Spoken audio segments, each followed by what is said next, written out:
같은 아파트 단지 입주민들이 모인 단체 카톡방입니다. 타 지역의 아파트 가격을 거론하며 지금 우리 아파트가 저평가돼 있으니 호가를 좀 더 높여 부르자고 이야기합니다. 집을 지금 당장 팔 생각이 없는데도 가격을 높일 목적으로 현 시세보다 비싸게 허위로 내놓겠다는 의견도 눈에 띕니다. 또 다른 대화 내용은 더 심각합니다. 집값을 올릴 좋은 생각이 있다며 아파트 장기 수선 충당금을 이용해 블로그에 광고를 하자고 제안하기까지 합니다. 예를 들어서 입주민 관리 충당금 있잖아요. 그걸 사용해서 뭐 블로그에 홍보한다든지 아파트에 무슨 안 좋은 단점 글이 올라오면 조금씩 해서 이제 댓글을 다는 거죠. 이 아파트의 소유주로 카톡방에 속해 있었던 A씨는 이런 담합 행위들을 지적했다가 몇 달째 심한 소가리를 하고 있습니다. 단톡방과 입주민 카페에서 쫓겨난 건 물론 원치 않게 신상이 노출된 겁니다. 이제 저의 신상이라든지 사진이라든지 가족, 그러니까 아들들 이름까지. 그리고 새벽에는 저희 와이프한테 와서 뭐 제가 입주민 얼굴도 본 적이 없는데 다수가 짜고 우리 집을 얼마 이하로는 팔지 말자. 이렇게 가격을 결정하는 행위. 우리는 이것을 담합이라 부릅니다. 확인되지 않은 신고가를 유포하거나 이렇게 매매 실거래가를 아파트 엘리베이터에 붙이는 행위 등도 명백한 불법 행위인데요. 부동산 카페 등 SNS가 워낙 활발하다 보니 최근 이런 행위들이 더욱 자주 아무렇지 않게 일어나고 있는 겁니다. 지난해 2월 말부터 올해 7월 말까지 신고된 집값 담합 의심 건수는 모두 1,894건. 서울을 제외하면 올해 집값이 크게 뛴 인천과 경기도 지역을 중심으로 담합 행위 신고가 급증세를 보였습니다.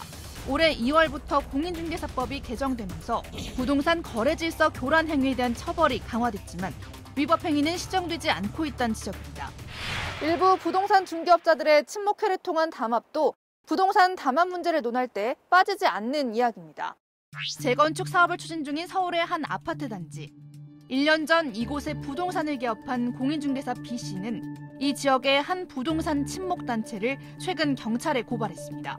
아파트 매물 정보를 친목회 회원들끼리만 공유하며 신규 업소가 지역 내 부동산에 발을 붙일 수 없도록 만들었다고 주장합니다. 사무실 인테리어 할 때부터 이 주위에 있는 부동산이 막말을 많이 했습니다. 뭐 망하게 하겠다. 또는 이제 얼마나 오래 하는지 봐라. 제가 개업 후 1년 넘는 동안 한 건도 이 아파트를 공동 중개를 하지 못했습니다. 수입은 없는데 대출금은 갚아야 하니 손해가 쌓여가고 있다는 B씨. 법적 대응에 들어가자 단체는 황당한 조건을 내걸었습니다. 고소를 하니까 중간에 이제 제의가 들어왔습니다. 저희들이 신규 업소 3군데 받아들이는 조건을 하고 입회비를 2천만 원을 요구를 했습니다. 예. 단지 내 중개 수요를 이 친목 단체가 독점하고 있고 이러한 독점의 피해는 입주민과 임차인들에게 고스란히 전가되고 있다는 게 B씨의 주장입니다. 실제 기자가 인터뷰한 일부 아파트 주민들도 부동산 친목회의 존재를 공공연하게 알고 있었습니다. 아주 오래전부터 이제 신규 부동산들이 새롭게 입점을 못하게 그렇게 철저하게 단체 행동을 해왔다고 소문이 나 있고요. 공인중개사들 사이에 다 소문이 나 있다고 하더라고요. 아파트는 굉장히 그 카르텔의 그 협회가 권한이 너무 막강해서 어느 누구 하나도 살아남은 사람이 없다.